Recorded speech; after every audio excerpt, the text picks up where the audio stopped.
Tijani Reinders buat Indonesia makin dikenal dunia. Kejutan Dean James pulih cedera lebih cepat. Aturan baru FIFA untungkan timnas Indonesia. Kontroversi mafia wasit Liga 1 kembali menggema. Push like di bawah. Lanjut simak informasi selengkapnya sebagai berikut.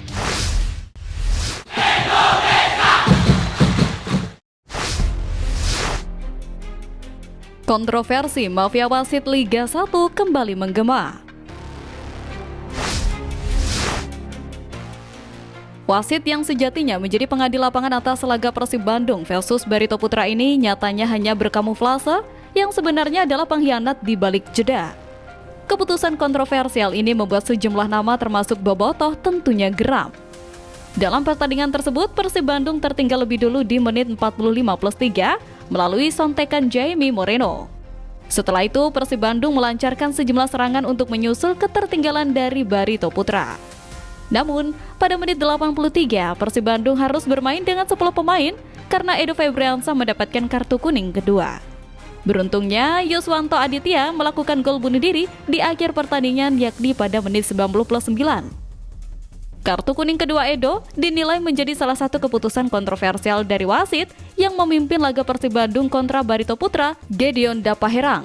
Selain itu, Gedeon hanya memberikan kartu kuning atas pelanggaran keras Murilo Mendes terhadap Febri di injury time. Banyak yang menilai Murilo seharusnya diganjar dengan kartu merah. Pasalnya, winger Barito Putra itu melanggar keras Febri dari belakang. Alhasil, wasit berusia 35 tahun tersebut jadi bulan-bulanan warganet. Bahkan, ada yang meminta Andre Rosiade untuk menggeruduk LIB lagi. Tak hanya itu, banyak netizen yang menghujat Gedeon Dapaherang di X.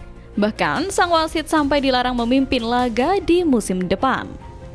Mertua Pratama Arhan kemudian mendatangi kantor PT LIB untuk melakukan protes atas kejanggalan di pekan ke-29 Liga 1 musim ini.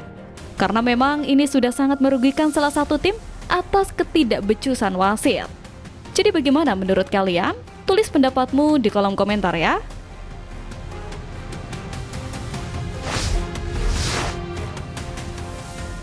Aturan baru FIFA untungkan timnas Indonesia. Era baru sepak bola dunia. FIFA kembali mengubah aturan Piala Dunia yang membuka peluang baru bagi timnas Indonesia untuk mencapai mimpi paling diidamkan. Perubahan ini tentunya sangat menguntungkan skuad Garuda.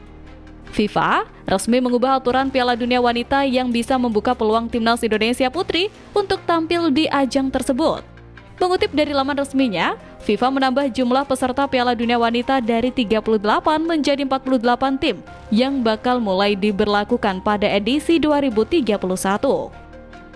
Dewan FIFA menyetujui usulan penambahan peserta Piala Dunia Wanita tersebut dalam sebuah rapat yang diadakan secara virtual.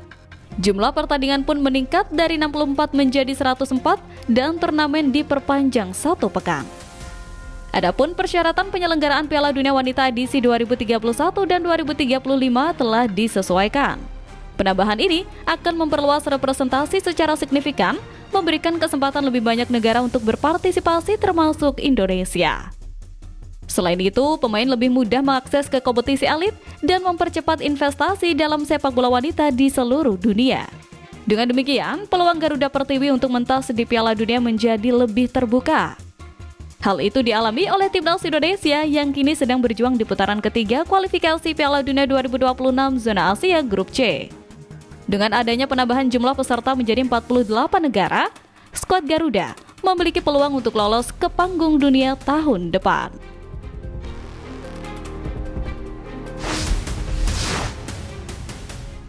Kejutan Dean James pulih cedera lebih cepat.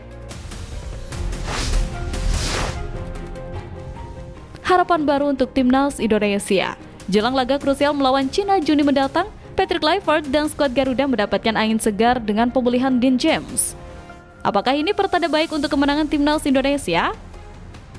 Dean James sebelumnya menderita cedera hamstring saat membela Go Ahead Eagles. Pemain berusia 25 tahun itu harus menepi dari beberapa pertandingan klub asal Belanda tersebut. Dean bahkan melewatkan laga final KNVB Cup 2025 21 April lalu. Meski begitu, Dean James turut ikut perayaan gelar juara setelah Go Ahead Eagles menumbangkan AS Alkmaar lewat penalti 1-1 menjadi 4-2. Selama masa pemulihannya, Dean James juga berlatih ringan untuk mengembalikan kebugaran. Hasilnya positif. Pemain keturunan Surabaya, Jawa Timur itu berpeluang tampil dalam laga terdekat. Go Ahead Eagles akan berhadapan dengan PSV Zwolle di MSC Park Stadion Zwolle, Belanda pada Minggu 11 Mei 2025. Belum diketahui apakah Dean akan masuk ke 11-an utama dalam laga tersebut. Namun, sang pelatih Paul memastikan sang pemain cukup bugar untuk masuk dalam skuad yang dibawa ke Zwolle. Hal itu terungkap dalam keterangan di laman resmi klub. Paul Simonis punya kabar baik untuk PSV, Jacob Breum dan Dean James cukup fit untuk masuk dalam pemilihan pertandingan. Tulis Go Ahead Eagles. Sementara itu, kabar pulihnya Dean James juga menjadi sinyal baik untuk timnas Indonesia. Dengan semangat dan determinasi yang tinggi, timnas Indonesia siap menghadapi Cina dan mencetak sejarah baru di kancah sepak bola internasional.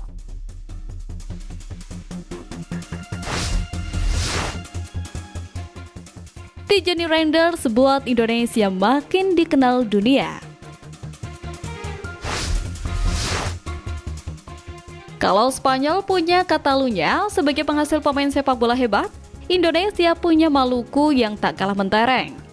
Berbagai nama seperti Joy Pelupesi, Eleno Reinders, Tijani Reinders, Ragnar Oratmangun, Kevin Dix, Zain Patinama, dan bahkan asisten pelatih Denny Lanzat juga berasal dari tanah air paling timur itu. Terbaru, ada hal berbeda dalam partai pekan ke-36 Liga Italia 2024-2025 antara Milan versus Bologna di Stadion San Siro kemarin. Susunan pemain AC Milan menyertakan nama-nama seperti Y. Baiknan di pos penjaga gawang, dibentengi oleh Sodipo, Colombo, dan Pavlovic. Sementara itu, Sanchez, Lekatompelsi, Cech, Lawrence beroperasi memperkuat lini sentra Rossoneri. 3 nama, Harlau Jovic dan Carla Felix diandalkan Milan di lini ofensif. Deretan nama itu merupakan ibu dari pemain-pemain yang jadi starter Milan dalam laga melawan Bologna. Nama-nama ibu pemain Milan itu disebut dan diteriakan oleh pembawa acara di Stadion San Siro jelang pertandingan. Gestur ini menjadi cara AC Milan merayakan Hari Ibu di Italia. Satu nama yang menyita perhatian pecinta sepak bola Indonesia tentu adalah Lekatompelsi. Nama marga Maluku tersebut dikenakan oleh gelandang AC Milan asal Belanda, Tijani Reinders. Seperti diketahui, Tijani Reinders punya garis keturunan Maluku dari sang mama, Angelina Lekatompelsi. Tijani Reinders tampak bangga bisa mengusung nama sang ibunda dalam laga Milan versus Bologna. Ia mengunggah gambar dirinya mengenakan kostum Milan bernomor punggung 14 dengan nama Lekatompelsi di Instagram Story.